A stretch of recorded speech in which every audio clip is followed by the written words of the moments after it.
About a year ago, I started playing a game called Omori. It was all my friends were talking about at the time, and they all really liked it. I played about 3 hours, and my opinion of the game thus far was that it was just alright, and it honestly didn't really grab my attention. I told myself I would keep playing eventually, but I never went back to it. Single player games are getting harder and harder for me to get into, and I think this is honestly why I didn't finish Omori sooner. I distinctively remember not even hating the game, I was just mad at this one mission in particular. In the mission, there's a space dude who's sad because his space girlfriend broke up with him.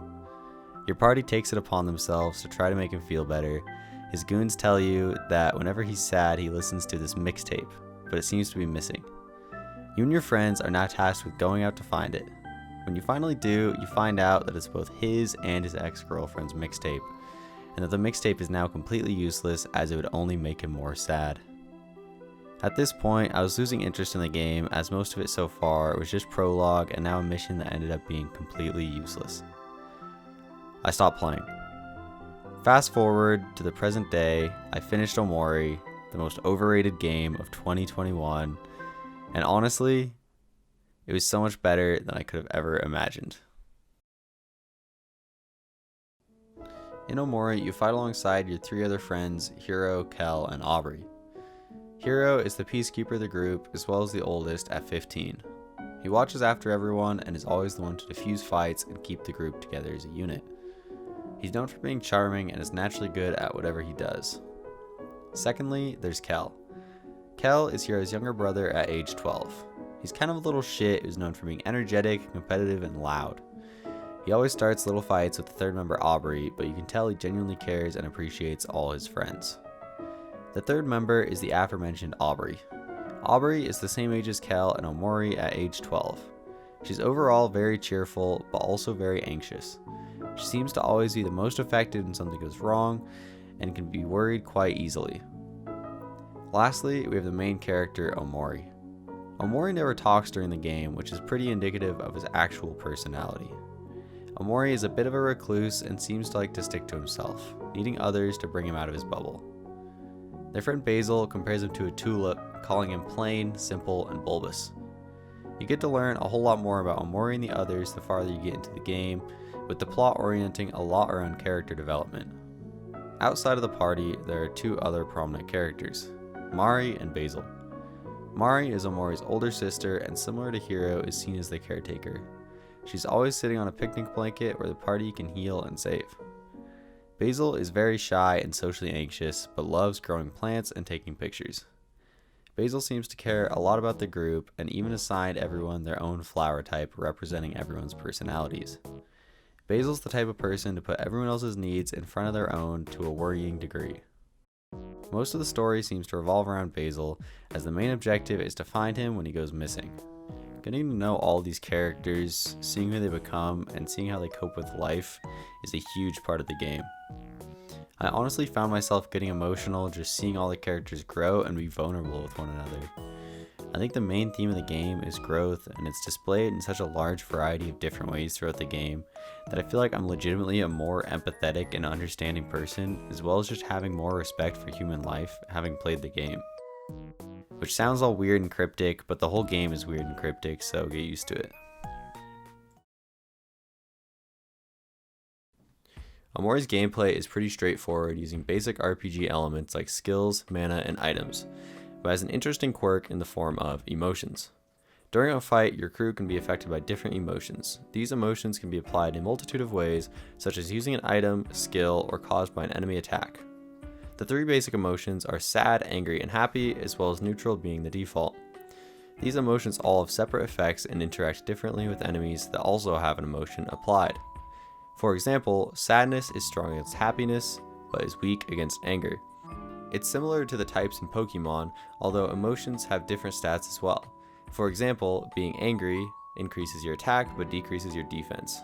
Emotions can also stack, so if you have 2 stacks of anger and you hit an enemy that has 2 stacks of sadness, you will do a lot more damage, making for a lot of interesting strategies. This mechanic honestly made boss fights so much more fun and interesting, allowing for more diverse builds and team compositions. Emotions aren't always a benefit to you though, as enemies can also use them. For example, there's a boss fight where the boss is constantly happy, and every once in a while they use a skill that adds 2 stacks of anger to your entire group. Now you have to make the decision. Fix your emotions and miss out on most of your turn, or next turn risk your party taking an insane amount of damage. Besides the combat, gameplay is pretty straightforward. It's top down and has Pokemon style type movement with the ability to switch who's leading the group. Each leader has a different ability they can use. For example, when Omori is leading, she can use her baseball bat to smash certain objects and find hidden items. Hero can use his charm to get past certain people or get deals while shopping.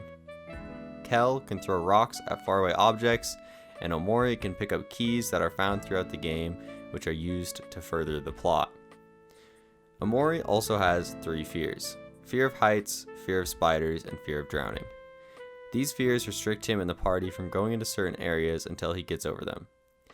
I love this element because it's literally like real life progression turned into video game form. He learns to conquer his fears and in return is able to advance forward. It's these small details that make me love this game and think about how much the creator thought about every little detail. Omori's storytelling is so unique and abstract that a lot of the time I would forget what my main objective was.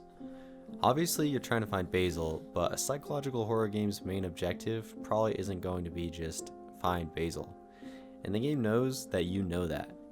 They tease you with it all the time, with these clues into what the real plot is, but are very careful not to give you too much information until just the right time. They sprinkle all these eerie keyboard pieces around the world that never fit in with the atmosphere, and while everything around you is typically cheery and vibrant, there are these dark, black floating keyboard pieces, and every time you get one, it plays a long droning noise, and the screen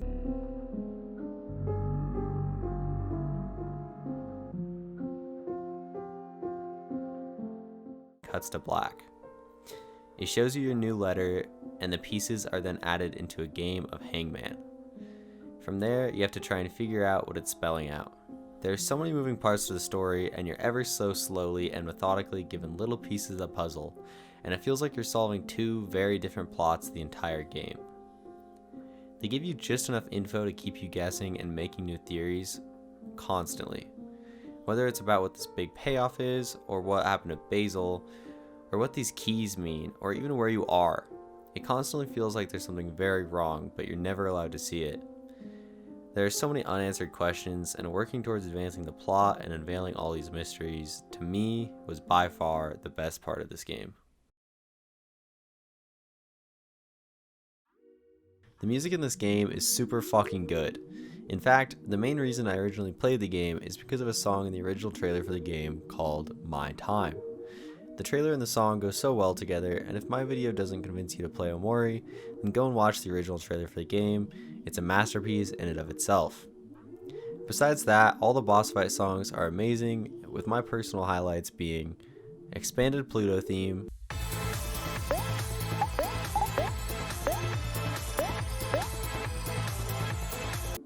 World's End Valentine,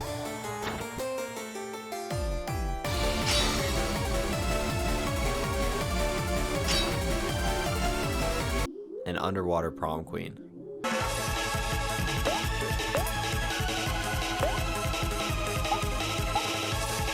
Not only are the boss fight themes bangers, but all the ambient music or little fight themes are great as well. The music perfectly matches the art style and overall aesthetic, helping with the whole vibe of the game. There are a lot of super memorable parts throughout the game that also happen to have amazing music to go along with it. The best example being the song Duet. It's one of my favorite songs in the game, along with probably the best scene in the game, but the whole thing is kinda a big boy spoiler. I think one of the biggest reasons this game's art and music were so well put together was because of the fact that the creator is themselves an artist.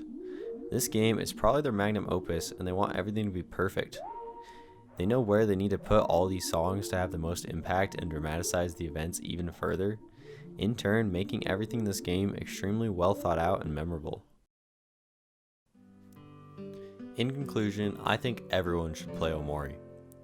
9 months ago, I literally stopped at the worst possible part, and when I started replaying the game, 30 seconds later, you find out the mixtape is not useless, and actually does further the plot. Even though single player games might be harder to stick with, I recommend everyone give Omori a shot, as it's a once in a century type game. It really is amazing what someone could do just with RPG Maker of all things. Omori is a diamond in the rough and a game I think everyone should experience. It made me feel a plethora of emotions, and even with the insane amount of references and clues as to what happens, I honestly never saw it coming.